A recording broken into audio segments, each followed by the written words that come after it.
नमस्कार, मी संदीप चव्हाण आणि आपण पाहत आहे PCMC न्यूज. महाराष्ट्राच्या राजकारणातला दरारा असलेला करारी नेता आणि जनसामान्यांच्या मनावर अधिराज्य गाजवणारा नेता अर्थात अजितदादा. पण आज अजितदादा आपल्यात हयात नाहीत आणि मग अशा वेळी आपण त्यांच्या स्मृतींना उजाळा देणं, त्यांच्या आठवणीचा जागर करणं, यासाठी आपण PCMC न्यूजच्या माध्यमातून आठवणीतले दादा हा कार्यक्रम घेतोय. अगदी अलीकडेच राष्ट्रवादी काँग्रेसमध्ये प्रवेश केलेले पण तितकेच दादांशी याआधी देखील संबंध राखलेले आणि अर्थातच दादांवर प्रेम करणारे अनेक नेते विविध पक्षांमध्ये आहेत. पण असाच एक नेता जो राष्ट्रवादीत प्रवेश करतो काय आणि अख्खं पॅनल पिंपरीमध्ये निवडून येतं काय, अर्थात नाव एकच, संदीप वाघेरे. त्यांच्या देखील दादांबद्दलच्या आठवणी, त्यांचे या कामाच्या माध्यमातून निर्माण झालेले संबंध, या गोष्टींविषयी आपण जाणून घेणार आहोत संदीपजी वाघेरेंकडून. संदीपजी, आपलं PCMC न्यूजमध्ये हार्दिक स्वागत. नमस्ते. खरं तर दादा आपल्यात नाहीत ही कल्पनाच खरवणी करवत नाही आणि मुळात काल पिंपरी चिंचवडमध्ये सर्वपक्षीय शोकसभा देखील पार पडली. त्यामध्ये आपण आपला देखील विचार मांडला, श्रद्धांजली देखील आपण अर्पण केली. खरं तर आम्हाला हे जाणून घ्यायला आवडेल की तुमची आणि दादांची पहिली भेट कधी झाली? तशी पहिली भेट एकदा 2007ला झाली. ती मला राजकारणाचा धचमग कळत नव्हता. मी पण आपलं तिकीट मागायला गेलो. तर माझ्या बाबतीत दादांना सांगितलं, मी बायोडाटा वगैरे दिला. आमदार त्यावेळेचे आमदार लक्ष्मण जगताप, आजमबाई पानसरे हे सगळे मुलाखत घ्यायला होते. आणि ती मुलाखत घेताना लक्ष्मण भाऊ म्हणले, दादा याची वाकडला 20-25 एकर जमीन आहे. एवढी? म्हणले कशी? म्हटलं पहिली काय होती, नंतर काय घेतली. म्हटलं काय करतो? म्हटलं बांधकाम व्यावसायिक आहे. त्यानंतर आजमबाईंनी विचारलं, त्या अमुक अमुक बिल्डरचं तू प्लॉट घेतलं का? म्हटलं हो. तर भाई दादांना त्यावेळेला म्हटले, दादा यांनी मोठ्या माणसाचा प्लॉट घेतला, असं तसं. आणि मग दादा म्हटले, अरे पक्ष कार्यासाठी जागा दे. म्हटलं दादा देऊ शकत नाही. तर माझा स्पष्ट वक्तव्य दादाने त्याच वेळेला बघितला. मग मतदारसंख्या किती वार्डात काय त्यावेळेला सांगितलं. आणि बऱ्यापैकी दादा त्याच वेळेला मला तिकीट दिलं असतं, पण माझी ती एक गूढबुद्धी होती त्यावेळेला. आणि इथल्या काही स्थानिक लोकांनी त्यावेळेला आमदार लक्ष्मण जगतापांना सांगितलं की संदीपला तिकीट देऊ नका. आणि समोरासमोर सांगितलं, असं काय लपून छपून नाही. आम्ही एका टेबलवरती बसलो. तर आमदार साहेब त्यावेळेला म्हटले, भाऊ की संदीप आपल्याला उभं राहायचं. ठीक आहे म्हटलं भाऊ, तुम्ही मानाल तसं. समाजकारणाची आवड तर पहिल्यापासून होती, पण की समाजकारण करता करता राजकारण कशासाठी पाहिजे की आपण आपल्या स्वतःच्या पैशाने म्हणा किंवा बाकीच्या गोष्टींनी कितपत काम करू शकतो, हे लिमिटेशन आहे. आणि सरकारी पाठबळ असेल तर आपल्याला भरपूर कामं करता येतात. हा एक विचार होता. नंतर 12च्या इलेक्शनला उभं राहिलो. राहणार नव्हतं त्यावेळेला, पण आमचे एक मित्र आहेत उमेश चांदगुडे, ते म्हटले माझ्यासाठी तू तिकीट घे वगैरे. त्यावेळेला शिवसेनेनं उभं राहिलो. पण काहीच कळत नव्हतं, माहीत नव्हतं राजकारण काय असतं, कसं कॅन्व्हिन्सिंग असतं, हे ते. पैसे भरपूर खर्च केले. मग त्यावेळेला आपल्या चुका कळल्या की आपण नेमक्या काय केल्या चुका. त्या बिझनेसमध्ये सक्सेसफुल झालो, पण राजकारणात का नाही आलो, त्याचा सखोल अभ्यास केला. आणि 17ला पूर्ण तयारीनिशी उतरलो. आणि पूर्ण पिंपरी चिंचवड शहरामध्ये हायेस्ट मताने मी एकटा निवडून आलो. निवडून आल्यानंतर दादांनी माझी भाषणं म्हणा सभागृहातली, आणि मला काही माहीत नव्हतं त्यावेळेला भाषण कसं करतात किंवा काय बोलतात. मी बघितले 4-5 जण कसे बोललेत सभागृहामध्ये. आणि नंतर 6-7 मी काहीतरी उभा राहिला सुरू बोलायला. त्यावेळेला मी स्मार्ट सिटीवरती एक बोललो आणि पर्यावरण नदी सुधारवरती बोललो. आणि त्याच्यानंतर मग ते अंगवळणी पडत गेलं बऱ्यापैकी. आणि आपण महापालिकेत कशासाठी आलेलो आहे? पैसे कमवण्यासाठी नाही. आणि माझा प्रवास जनरली उलटा आला आहे. मी बिझनेसमधनं राजकारणात आलेलो आहे. राजकारणामधनं मी बिझनेसमध्ये नाही आलो. आणि इथं बरेचशी लोक राजकारणात पहिले आले, नंतर बिझनेसमध्ये आलेले आहेत. त्यामुळं माझ्या बिझनेस संबंधित रिलेशनमधनं सगळ्या अधिकाऱ्यांशी माझे संबंध होते, ओळखी होत्या. त्या मला राजकारणात किंवा कामं करून घेण्यात फायद्याच्या गेल्या आणि माझ्या इथं मी प्रभागात कामं करू शकलो. वास्तविक पाहतात ती कामं करून गेलं, पण खूप त्रास झाला मला. म्हणजे त्यावेळेच्या वरिष्ठ नेत्यांनी पक्षाच्या कामं आडव, म्हणजे समजा मी विषयपत्रिकेमध्ये कामं दिली, सगळी कामं माझी रिजेक्ट कर. त्यानंतर उपसूचना दिली त्याच कामांना, ठीक आहे रिजेक्ट केली तर उपसूचना घ्या, म्हणले उपसूचनाच घ्यायच्या नाहीत. मग अकाउंट करून थोडंसं धिंगामस्ती नाही का करून माझी ती कामं मी मंजूर करून घेतली आणि आता ती कामं बऱ्यापैकी प्रगतीपथावरती काही झालीत, काही होत आहेत. आता रेल्वे उड्डाणपूल एक 2-3 महिन्यात मार्च एंडपर्यंत होऊन जाईल. म्हणजे थोडक्यात संदीप आणि मग ही सभागृहातली भाषणं वगैरे दादांनी माझी बघितली आणि मी काय केलं होतं की सभागृहामध्ये मी जेव्हा सभागृहात बोलायला उभा राहील त्यावेळेला माझा व्यक्ती तिथं रेकॉर्डिंग करायचं मागच्या बाजूने, प्रेक्षक पत्रकार गॅलरीतनं. ते रेकॉर्डिंग केलेलं भाषण मी फेसबुक गॅलरीत सोडलं आणि ते दादांनी बऱ्याच वेळा बघितलं. आणि दादा म्हणजे पहिली भेट माझी, मला बोलून घेतलं दादांनी. त्यावेळेला अजित गावाने, मी, माझे मित्र बरेच, शेट लांडगे आणि मयूर कलाटे, आम्ही अशी 4-5 जण तिथे गेलो दादांच्या बंगल्यावर मुंबईला. गेल्यानंतर दादांनी तिथे एक तासभर वेळ दिला. तारीख पण सांगतो तुम्हाला, 24 नोव्हेंबर 2021. आणि जनरली मी जिथं होतो तिथं माझं काही मन लागत नव्हतं, कारण मला चुकीचं काम मी करण्यासाठी या पालिकेत गेलोच नाही आहे. ज्यात आहे मी त्यात सुखी, माझा बिझनेस व्यवस्थित, सगळं व्यवस्थित आहे. मला तिथं काही वरती पैसे कमवायचे नाहीत, काही टेंडरिंगमध्ये म्हणा किंवा रिंग करून म्हणा, त्या कामासाठी आपण तिथं गेलोच नाही. जनतेची कामं झाली पाहिजे आणि एक रुपयाचं जनतेला हिशोब गेला पाहिजे. म्हणजे जनता टॅक्स रूपाने पैसे भरते तर तिला तिथं मोबदला भेटला पाहिजे. म्हणजे 2007ला जी तुमची भेट झाली ती काही राजकीय अशी भेट नव्हती किंवा पहिल्यांदाच तेव्हा तुम्ही म्हणाल की राजकारणातला काही ढकम कळत नव्हता, पण नगरसेवक असताना तुमची भेट पहिल्यांदा जी झाली दादांची 2021ला. म्हणजे 19 वर्षापूर्वी दादा आणि तुम्ही भेटलेला होता, 2007 जर म्हटलं तर. हो. आणि आज 19 वर्षांनंतर जर पाहिलं तर त्याच पक्षात आज तुम्ही प्रवेश केलात निवडणुकीच्या पार्श्वभूमीवर आणि नगरसेवक म्हणून निवडूनही आला, तुमचं पॅनलही आलं.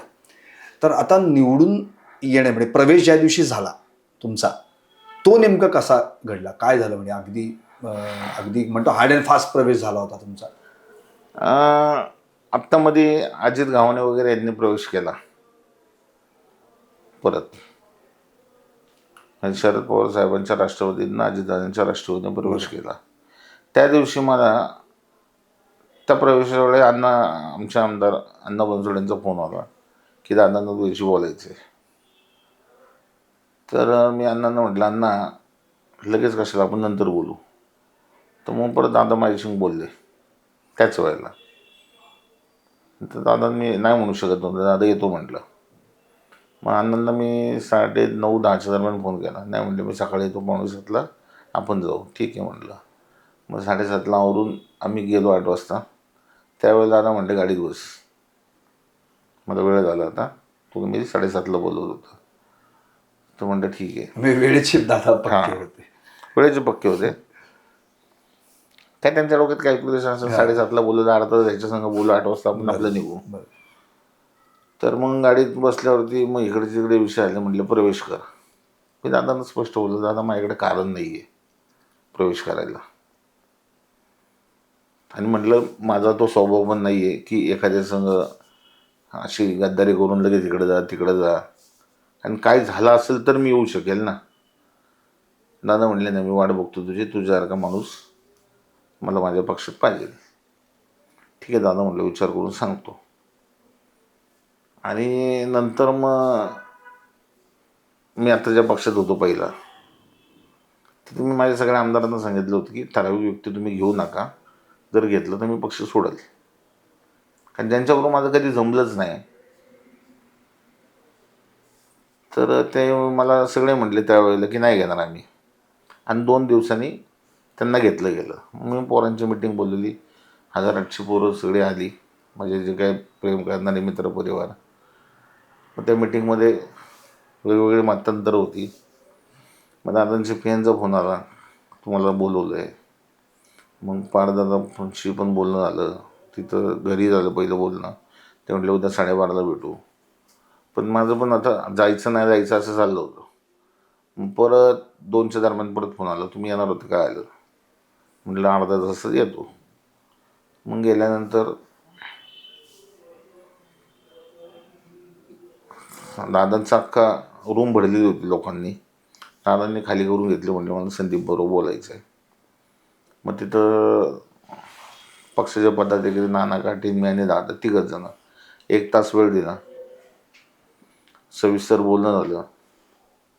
दादा म्हटले प्रवेश कर. दादा म्हटलं माझ्याबरोबर लोक नाहीत, पोरं नाहीत, मी विचार घेतो सगळ्यांचा आणि मग करतो. नाही म्हटले काल घेतलं ना तू. म्हटलं हो. मग एक काम कर, प्रवेश करून टाक. तर मी मग माझ्या मित्रांना विचारलं काय करायचं. ते म्हटले करून टाक प्रवेश. दादांनी मी हेही सांगितलं होतं की मला आमदार अमित गोरखेंचा फोन आलेला आहे, भाऊ तुला 3 तिकीट देतो. म्हटलं नाही, मी माझ्या प्रभागात मी माझा निर्णय घेणार. मला 4 तिकीट देत असेल तर मी थांबतो, नाही तर मी जाणार. अमित गोरखेंना क्लिअर कट सांगितलं. ती बिचारी व्यक्ती चांगली आहे, ती मला दरवेळी वेळोवेळी सल्ला द्यायची किंवा मार्गदर्शन म्हणा किंवा मित्रनात्याने बोलायची. ते म्हटले ठीक आहे, दुसऱ्या विषयी उद्या सांगतो म्हटले. त्यांनाही कुठं बोलायचं असेल पुढं. मी दादांना बोललो, दादा म्हटले नाही प्रवेश कर. मग प्रवेश करून टाकला. आणि माझा स्वभाव असा आहे की ज्याच्याबरोबर राहायचं त्याच्याबरोबर 100% इमानदार राहायचं. तिथं मी गद्दारी करू शकत नाही. मग हे तुम्ही त्यावेळी दादांना सांगितलं होतं का? जसं आत्ता तुम्ही म्हणालात की भाजपने तुम्ही 3 तिकीटं मागितली होती, म्हणजे 4 तिकीटं द्या, भाजप 3 द्यायला तयार. पण तुम्ही दादांनी सांगितलं की मी इथं पण मी 4च तिकीट घेणार. नाही, ते मी नाही बोललो त्यावेळेला. बरं. कारण की माझं इथं कोणाबरोबर म्हणजे सुतपातच नव्हतं ना असं देणं घेणं हां हां. की ह्याला द्या त्याला द्या. आणि यांचा अगोदर ठरला असेल. ज्या वेळेला मी इकडं तयारी करत होतो त्यावेळेला मी माझा प्लॅन डोक्यात तयार ठेवला होता की बाबा पंजाबी घ्यायचा, त्या कापसी वहिनी घ्यायच्या किंवा निकाजी असेल किंवा सौदाई असेल एस सीमधनं. हे 4 जणांचं मी डोक्यात ठेवलं होतं की हे घेऊनच जायचं पुढं. बरोबर पण तिकडे नवीन घरात गेल्यावरती त्यांचं ऐकावं लागेल ना मला. बरोबर. मी माझं नाही तिथं मांडू शकत. आणि मला जी लोक नको होती ती इकडे आली होती, त्यामुळे मी तिथं फ्री हँड होतो. आणखी एक महत्त्वाचं म्हणजे आता तुम्ही दादांचं राजकारण पिंपरी चिंचवडच्या या सगळ्या आत्तापर्यंतच्या कारकिर्दीत बऱ्याचदा जवळून पाहिलेलं आहे. त्यामुळं पिंपरी चिंचवड आणि दादा हे नातं या संदर्भात काय सांगता येईल अगदी ज्यांना तुम्ही आत्तापर्यंत त्या व्यक्तीचं ना खरं बघायला गेलं ना, म्हणजे इथल्या लोकांना इथल्या नेत्यांना ती व्यक्ती कळलीच नाही. फक्त कामापुरती मामा करणारी इथली लोक होती. दादांनी जी चॉईस केलेली ती. पण दादा थोडक्यात म्हणायचं तर इथल्या लोकांना ओळखायलाच विसरले, ओळखू शकले ही लोक. दादांनी कॅपेबल आणि कॅटेगरीच्या माणसं जर जवळ ठेवली असती तर ही एवढी वातावरण इथं झाली नसती. कारण की वारं बघून वाऱ्याच्या दिशेने उफणणारी ही लोक आहेत. आणि जेवढे आहेत आत्ता समजा त्या पक्षात सुद्धा 99% सगळे दादांचेच कार्यकर्ते आहेत. वेगळं कोण नाही तिथं. असं ठराविक असेल समजा शीतल शिंदे असेल किंवा असं ठराविक नावं घेण्यासारखी की ती बाबा ओरिजिनल BJP म्हणता येईल. पण बाकी सगळी तर राष्ट्रवादीच आहे. बरं संदीपजी, आता तुमच्या बाबतीत जर बोलायचं म्हटलं तर मुळातच तुम्ही पण एक रोखटोक स्वभावाचे, दादा पण करारी स्वभावाचे. अर्थातच तुमच्या दोघांचाही स्वभाव जुळे आणि दादांचीच इच्छा होती की तुम्ही पक्षात यायला पाहिजे त्यांच्या पक्षामध्ये, आणि त्यानुसार झालंही, पक्षप्रवेश झाला. पण आता अचानकच अगदी 4 दिवसांपूर्वीचा धक्का बसला. आता अशा जेव्हा पहिल्यांदा तुम्हाला ही न्यूज कळाली की अरे आपण ज्या नेत्याच्या भरोशावर, ज्या आधारावर, ज्यांचं राजकारण पाहून आपण ज्यांच्या पक्षात प्रवेश करतोय तिथं गेलो आणि अचानकच तो नेताच आपल्याला सोडून गेला, तर काय वाटतंय या संदर्भात? अहो वाईट तर 100% वाटतंय की त्या माणसाने मला ताकद 100% दिली असती, हे मला माहिती आहे. पण ठीक आहे, संघर्ष आपल्या जर 5वीलाच मोजलेला असेल तर आपण संघर्ष करू. आणि असं नाही, दादांनी पण संघर्ष केला. प्रत्येक गोष्टीवर त्यांना प्रत्येक वळणावरती संघर्ष करावा लागला. आता ह्यांनी जो 70,000 कोटीचा घोटाळा 70,000 कोटीचा घोटाळा जो काढला, वास्तविक आता 42,000 कोटीचं जर बजेट असेल, 70,000 आले कुठनं? दादांनी बोललं पाहिलं होतं, पण दादा त्यावेळेला का बोलले नाहीत हे माहीत नाही आपल्याला. किंवा साप म्हणून भुई झोपतात आणि तेच लोकांना खरं वाटतं. म्हणजे एक खोटं जर तुम्ही 100 वेळा 1000 वेळा जर बोललात ना सारखं सारखं, की ते लोकांना खरं वाटतं. आणि दादांच्या बाबतीत तसं झालं. ते गोबेल्स नीती म्हणतात त्याला. हां, पण आता एक मला असं म्हणायचं की आत्ता पिंपरी चिंचवडमध्ये जे राष्ट्रवादीचं स्थान दादा असताना जे बळकट होतं किंवा जे ताकद तुम्हाला सगळ्या नेत्यांना, स्थानिक नेत्यांना जे दादा आहेत, आता काय आता 37 आहेत, आता आम्ही बघा कसं काम करतो, पण आता ती पोकळी एक निर्माण झालेली आहे. आता दादांशिवाय महापालिकेत विरोधी किंवा पक्षात बसणं काम करताना काय वाटेल, काय भवितव्य काय असेल त्या सगळ्या? ह्याच्यावर तुम्हाला एक चांगलं उदाहरण सांगू. इतिहासामध्ये जर आपण डोकवलं, छत्रपती शिवाजी महाराज होते. 80 साली त्यांचं ध्यान झालं. नंतर संभाजी महाराज आले. 89 साली त्यांना औरंगजेबने पकडलं, 40 दिवस हालाल करून मारलं. नंतर महाराष्ट्र एकदम सुम्म पडला. 4-6 महिने राजाराम महाराज जेव्हा तंजावरला गेले, सुखरूप तिथं व्यवस्थित पोचले. त्यानंतर खंडेराव दाभाडे असतील, संतानाजी संताजी असतील, चव्हाण असतील, मस्के असतील, हे जे सरदार मंडळी, ह्यांनी जे इथं धुमाकूळ घातला आणि बाकीच्या गोष्टी, औरंगजेबची शेवट कबर कुठं होती? इथंच औरंगाबादमध्ये, सॉरी संभाजीनगरमध्ये. त्यामुळे असं काय नाही, ठीक आहे एक पोकळी झाली तयार, पण ही पोकळी पण भरून निघेल. आजच सुनित्रा वहिनी शपथविधी घेत आहेत. आता लोक काय म्हणतील की यांच्या घरी दुखवटा आहे आणि मग या शपथविधी कशा घेतात. म्हणजे मी आजच पेपरमध्ये वाचलं की जेव्हा इंदिरा गांधींची हत्या झाली 84 राजीव मध्ये, गांधींनी त्याच राजीव गांधींनी त्याच दिवशी शपथविधी घेतला. ते चाललं 40 वर्षापूर्वी काय झालं ते. आणि लगेच आज कॉम्पिक्स तयार करायचे, कशी शपथ घेतात, काय करतात, मग यांच्या घरात एक का नाही आहे. अरे बाबा, तो त्यांचा घरगुती वैयक्तिक प्रश्न आहे, ते बसून सोडवतील. तुम्ही का चर्चा करताय? ही चाय पे चर्चा थोडी आहे. बरं, आता एक शेवटचाच प्रश्न. आता अर्थात आपण नवीन प्रशासकीय संकुलात पण आता महापालिकेचं इमारतीचं पण काम चालू आहे आणि त्याला स्वर्गीय अजितदादा पवार भवन असं नाव देण्याचं, आणि तुम्हीही काल एक प्रस्ताव मांडलेला आहे की बाबा एक पूर्णाकृती पुतळा स्मारकाच्या दृष्टिकोनातून वगैरे हे सगळं उभं राहायला पाहिजे. तर त्या संदर्भात काय सांगणार पुढे? कसं आता समजा जर पहिली सभा सगळी नवनिर्वाचित नगरसेवकांची तुमची असेल तर त्यात काय मांडणार? काल तर आम्ही पुतळ्याची मागणी केली. पूर्ण आकृती पुतळा दादा पवारांचं तिथं बसलं पाहिजे. त्या बिल्डिंगचं प्लॅनिंग बाकीच्या गोष्टी सगळ्या दादांनी केल्या. पहिलं साऊथ फेसिंग ती बिल्डिंग येत होती. दादा म्हटले असं नको आहे, आपण नॉर्थ फेसिंग करू वास्तुशास्त्राप्रमाणे. हे दादांनी सुचवलेलं आहे. आणि राजन पाटील त्यावेळेला जे आपले सिटी इंजिनियर होते, त्यांच्याशी माझं काल बोलणं आलं संध्याकाळी. हे त्यांनी मला सांगितलं की साऊथ फेसिंग बिल्डिंग ती होत होती. दादा म्हटले असं नको आहे, आपण नॉर्थ फेसिंग करू. बाकी पूर्ण प्लॅनिंग बारीक बारीक गोष्टी दादांनी बघून ती बिल्डिंग बसवलेली आहे. आर्किटेक्ट म्हणा हे ते त्यांच्यावर डिस्कशन करून 3-4 अल्टरनेटिव्ह होते, त्यातनं चॉईस करत करत ते त्यांनी काम मार्गाला लावलेले. आणि इथं जे काही डेव्हलपमेंट केलेली आहे ती अजित दादांनीच केलेली आहे. हे बाकीचे जे काही म्हणत असतील ना आम्ही हे केलं ते केलं, खरं बोलू दे दादा. आत्ता जे प्रचार सभेमध्ये किंवा बाकीच्या गोष्टी आहेत ना, तो माणूसच खरं बोलत होता की बाबा 27 आश्वासन दिली तुम्ही जाहीरनाम्यामध्ये. आणि मी पण सभागृहात त्यावेळेला 20-21ला बोललेलो आहे. माझी इथली कामं थांबवली होती, अडवली होती तेव्हा. माझं रेकॉर्डवरती भाषण आहे ते की 27 प्रकारची तुम्ही आश्वासन दिली, त्यातलं कुठलं पूर्ण केलेलं आहे? स्मार्ट सिटी झाली, वायफाय झालं आहे, 24 तास पाणी झालं आहे. 9 वर्षात काही केलेलं नाही. पण आत्ता जाहीरनाम्यामध्ये दादांनी देखील एक महत्त्वाची काही 1-2 आश्वासनं दिली होती आणि ती आश्वासनं पूर्ण करण्यासाठी तुम्ही सगळे प्रयत्न करणार आहात असं देखील काल आपल्या श्रद्धांजली शोकसभेमध्ये आपण म्हणाला होता की उदाहरणार्थ मेट्रो असेल, मोफत प्रवास असेल, आणखी 1-2 आहेत.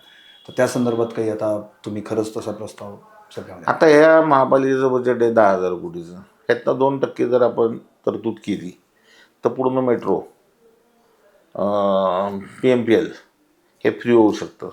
हे जे ट्रॅफिक आहेत हे जर फ्री झालं, ह्याचा पेट्रोलचा जो काही खर्च आहे पेट्रोल डिझेलचा तो वर्षाला किती कोटी आहे, त्याच्यावरती जर आपण सेज म्हणा बाकीच्या गोष्टी लावल्या तर ते करता येईल. दादांनी पूर्ण प्लॅनिंग केलं तर आम्ही 37 नगरसेवकांची मिटिंग झाली ना, त्यावेळेला सुद्धा दादा बोलले अरे माझे ह्या शहराबद्दल खूप वेगळे विचार होते की उंचीवरती मला शहर न्यायचं होतं, पण ठीक आहे मी 2-3 महिन्या अगोदर प्रचार चालू केला पाहिजे होता, इथल्या लोकांनी साथ दिली पाहिजे होती.